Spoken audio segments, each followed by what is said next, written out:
تعيا ما تطير وتحفر ويا العدو، وهاد الخريطة غادي تبقى دائما كاملة ومكمولة وما ناقص منها والو. المغرب 40 مليون نسمة ديال البشر من جميع المشارب والأطياف، ونختلفوا ونتفارقوا حتى نعياو، لكن قضية وحدة عندنا كامل موقف واحد منها، وهي الصحراء المغربية.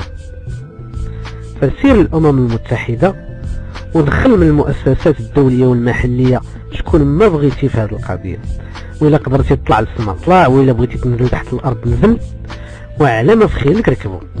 ما غادي تدي غير قد داكشي اللي ديتي هذه 40 سنة ديال الفتنة والبلبلة اللي عند بالك غادي تجيب شي نتيجة، في حين أن نتيجتها الوحيدة كانت هي أنك جوعتي شعبك وحرمتيه من المقدرات ديالو، حتى ولات بلادك معروفة بعبارة الشعب الفقير في البلد الغني.